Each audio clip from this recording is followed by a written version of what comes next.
and she goes to school and she says that at school, I know an average Oyinbo mind will be taking safeguarding straight away, because they will be saying that's abusive.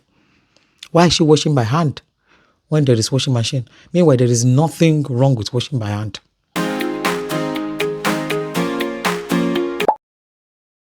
Hi Japadians, welcome back again to Akomolafe family channel. Today I just want to talk about the mindset of British children that I do not like so much.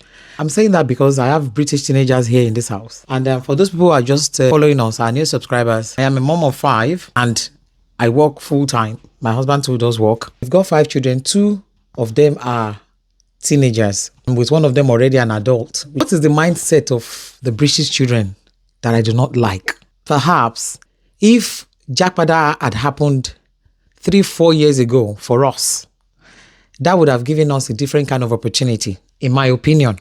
I might be wrong, but in my opinion. So what do I mean? One of the things that people have flagged up when I talk about raising children in the abroad countries versus raising children in Nigeria, one of the things that people kind of flag up was it depends on how you bring up your children. You can still have well brought up children even in abroad countries, which I absolutely agree with. I want to believe that I'm a good mom, and I want to believe that I've raised my children well. In as much as I put in so much effort, there are still some things that I see that unsettle me, and I'm thinking, when they tell you, can you reflect on what you could have done differently? So I'm thinking, what could I have done differently? Perhaps if Japada had happened like 4 years ago. 4 years ago, we were 11 years in this country. That was a good time as well to have Japada. And if we had done that time, I would have given my first child and my second child the opportunity to pass through Nigerian education, which I would have loved so much. The reason I'm saying this is there's this mindset, this mentality that they do have that irritates me.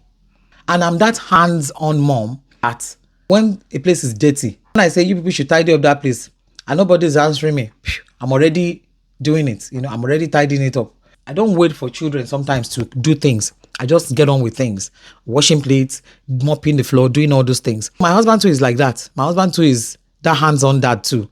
It would be sorting the laundry. And I think that's the downside for our own model of child upbringing. We're too hands-on, if that makes any sense. I don't know if any parent out there falls within this category. Let me give you an example of the British mindset that I'm talking about. So somebody like us now, we have a house where we have a dishwasher, for example. So the house we lived previously also had a dishwasher. But the one we lived before that one did not have a dishwasher. So we tend to wash plates with our hands because there was no dishwasher. We now moved to a house that has a dishwasher, which was our previous house. My children then were introduced to a dishwasher.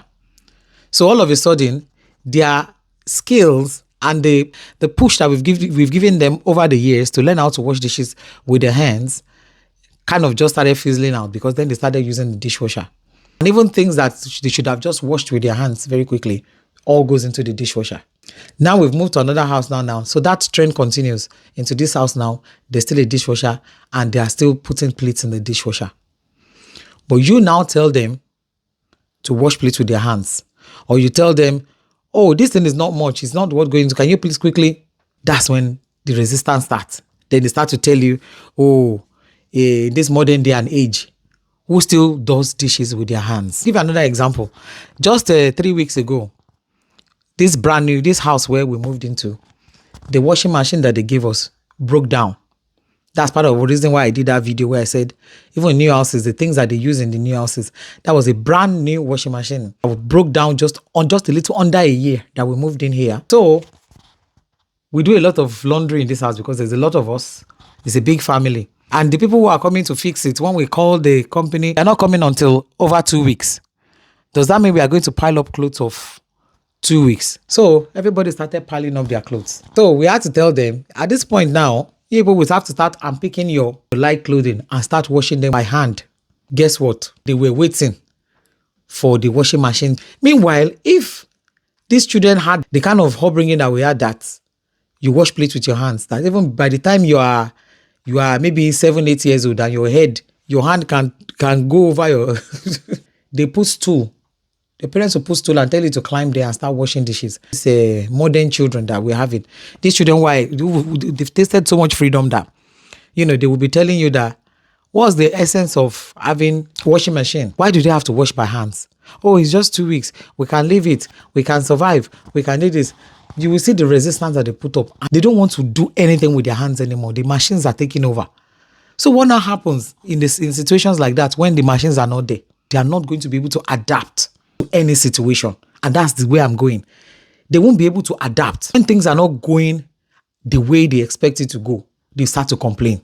These are experiences that I've seen and that I've seen of my colleagues. I've heard of my colleagues, that happen in families. They will learn the culture and they will learn how they do things. The children that I know that are quite, not as bad are the children that have already grown before they brought them abroad. I've seen the ones that come from Africa too, that when they come here and then they taste that freedom, they do it, they just become wayward from there.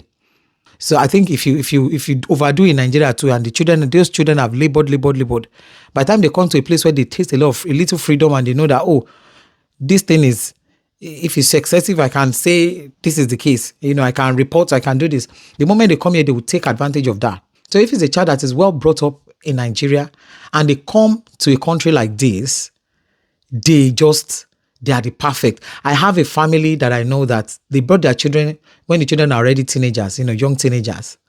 The children came here. They are the most responsible children I've ever seen. They picked up jobs. They are working. They support their parents. Even when the parents are not even having much to do, their children are filling in the gap for them. So if something is not working, if a machine breaks down, they are looking for an alternative way to go around it, even if it means that they have to do it manually. I've not even talked about many other things, but just that one thing that they cannot sometimes think outside the box, look for a manual way to do things. People will come now and say technology is taking over. It's true, washing machine is there. You should be able to wash clothes. So back to the topic of upbringing. Does that now make us bad parents? Because I look at my lifestyle, I'm saying, I'm somebody that reflects a lot. I keep reflecting on what can I do better? What could I have done better? Or what could I have done differently? So I reflect and I'm thinking, in this kind of country where we are just getting through one day at a time with the bills and the stress, what energy, what time do I have to say, okay, no, leave the washing machine. Start washing it with your hand. If you tell them to start washing with their hand, they will look at you like you're a wicked mother. Why is their machine down and then you're telling me to wash with my hands? They don't understand that it's not about just washing with your hands, especially when the weather is nice and warm. I know when the weather is cold, freezing, it's difficult to do that. If I wouldn't even tell any child to do that. But when the weather is nice and warm, there's nothing wrong with you washing 3-4 pieces of knickers and socks with your hands and putting them outside on the line. There is nothing wrong with that old-fashioned way of doing things. I won't say that parents who are going through this, I won't say it's down to bad parenting. On this one, I won't even agree. I think you find yourself in a situation or in an environment where they say when you are in Rome, you behave like the Romans. In as much as you try not to behave like the Romans, for you to integrate and for you to be seen as a normal person, there are some things that you'll have to conform to, which is the way of doing things within that society. That if you try to do things in a different way, they will look at you like you're abnormal, or they look at you like you are being abusive. Say I'm forcing my child now to go and be washing clothes with hand when there's a washing machine, and she goes to school and she says that at school. I know an average Oyinbo mind will be taking safeguarding straight away, because they will be saying that's abusive. Why is she washing by hand when there is washing machine? Meanwhile, there is nothing wrong with washing by hand. Even if it's just minimally, just learn how to do it. So back to why I feel Japada should have happened 5 years ago for us. So now it's just me thinking, because I've since had more children. So we're five in total now. So I'm thinking, okay, the last 3, I can still save those ones. I can still imbibe those culture, those skills in them.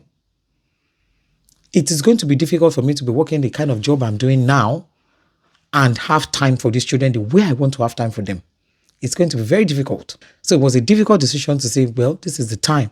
Because if we miss this window, then we might not get that opportunity again.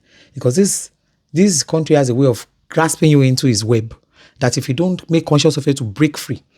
So we have to come to that consciousness that we don't actually need much. If we can have a little, this in place, we can do that Japada now. We can do it now. So People are looking and say, when are you actually going to Japada? You need to go and watch our early videos, guys. You need to go and watch our early videos. So our early videos, we've talked about, we announced at first that we are Japada into Nigeria, and then we talked about we are going to record the process. So we are in the process. Don't worry, everything is happening this year. It's not going to enter next year, it is this year. And by God's grace, we are looking towards the summertime. When it's nice and warm here. And obviously, you can't have 5 children and just carry your bag and up and move like that. You need to plan. I have to tidy up things a little bit more. So we're coming to the last few months of that. So you should hang in there with us. Those people cannot wait. They cannot wait. Hang in there. Just keep following the story. Subscribe, share this video, encourage Japadians out there. People who are looking to Japada are the ones that we call Japadians. So share this video to Japadians out there to encourage them. And thank you for watching, and I will catch you on the next video. Bye.